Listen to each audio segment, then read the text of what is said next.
Well, hey everybody, 6 a.m. here on a beautiful fall morning in Kentuckiana. That is right. Jim, Grace with you here in studio. Gabe is out of the airport giving us a live look at some of the lines, and we've seen some long lines out there this morning too. Matt, though, has the best job in the world because he gets to stay in-house and talk about how cool it is outside. Exactly, yeah. If I was outside right now, I don't think I would be complaining, but I would definitely be looking for a light jacket, that's for sure. It is a fall morning for us across Kentuckiana. Temperatures starting off into the 40s for a few of us this morning. 43 Bedford, 47 Seymour, 50 for you guys near Shepherdsville, and 49 for you guys near Lebanon. We're continuing to see those northeast winds keep us on the cooler side and drier across the Ohio Valley. Lots of dry conditions that will be lasting as we go later on into the morning and especially throughout our day. So you can expect the satellite and radar to stay looking like this as we go throughout the remainder of our Thursday. Here's a live look across downtown. This view is brought to us by the Shriners Children's Hospital in Lexington. And as I mentioned, a lot of us off to a cooler start this morning here in Louisville. 54 degrees, 53 near Bowman Field, clear skies, a northeasterly breeze around 8 miles per hour, and the humidity still staying low. So your bus ride to school looking good. Temperatures in the lower 50s.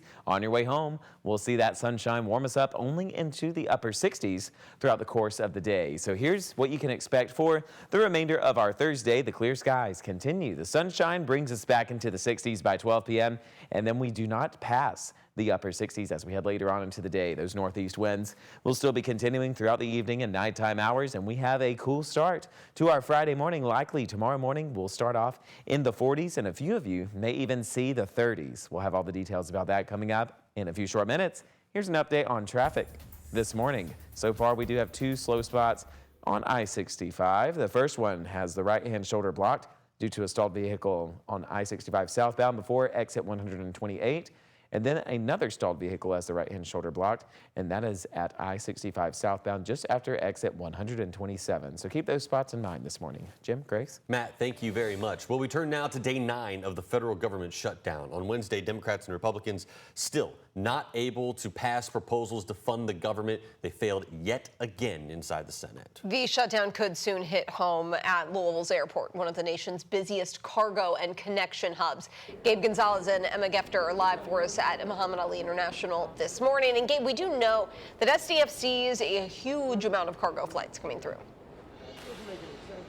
Hey, good morning, Jim and Grace. Yes, that representative told me that last year this airport was in the top 3 in the country and top 5 in the world for cargo operations. And really, the main reason for that is UPS.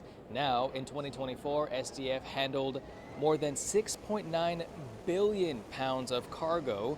Right now, this airport not seeing any delays with TSA or air traffic controllers, but if it continues, that could mean delays for cargo items that go all over the world. The FAA says cities like Nashville, Chicago, and Dallas are already reporting staffing shortages. I asked her, what if this shutdown continues into next week? And here's what that representative had to say. It's hard to look into the future to see what the government shutdown could mean for SDF moving forward. But right now we're in good shape. We feel really good about where we are for staffing with both air traffic controllers as well as TSA staff. Things are going really good here at SDF as well as Bowman Field, and no changes with our TSA staffing here for SDF as well. Now, she said they are monitoring the situation and the shutdown day by day. The Federal Aviation Administration reported Nashville, Chicago, and Dallas, along with other major cities, are seeing staffing issues causing delays.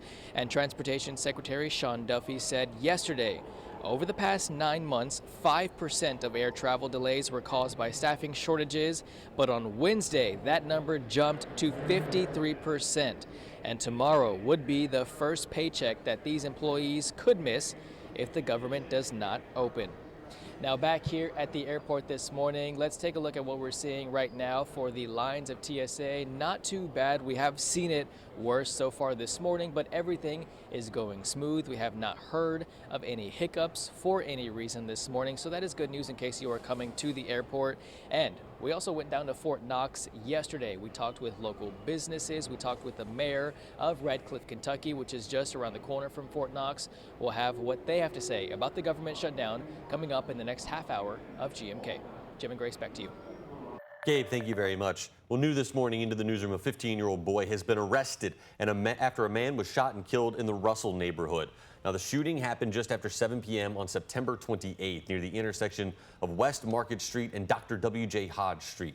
When LMPD officers arrived, they say they found an adult man who was shot. He later died at the scene.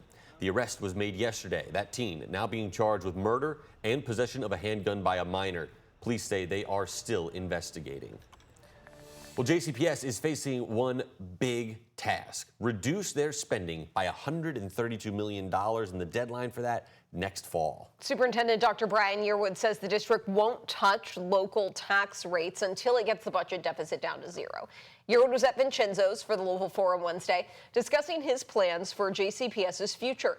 He said the financial issues will be fixed, also saying top Kentucky Republican Jason Nemes of Middletown has promised him a grace period. We asked Nemes about that since he's been vocal about breaking JCPS into smaller districts. We're going to give him a little bit of space to do what needs to be done, and I'm hopeful that he does. If he doesn't, then we're going to have to right-size JCPS, and I've got the votes to do it, and we'll get it done.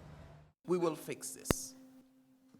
We'll do it responsibly, with great transparency, and without asking taxpayers for more before we balance our own budget.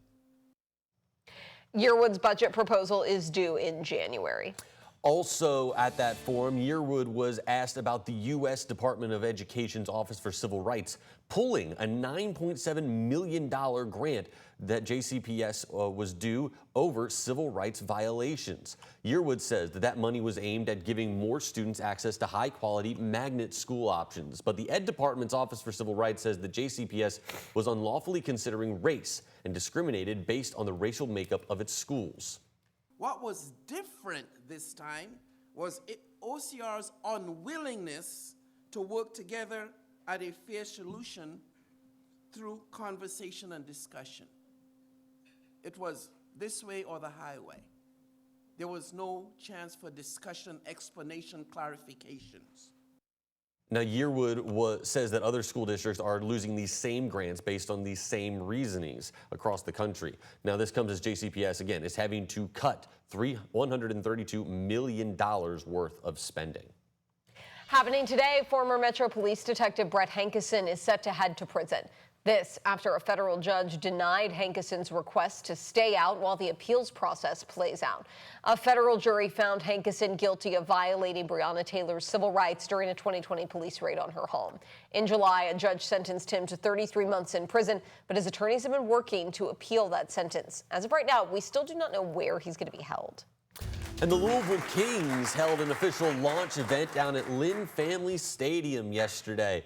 UFL owner Mike Rapoli was there. Some of you may recognize Mr. Rapoli and that name because he does have some horses that have raced in the Kentucky Derby in years past. Now, a big part of this deal was to get the Soccer Holdings president, James O'Connor, to give his blessing to the announcement and the expansion.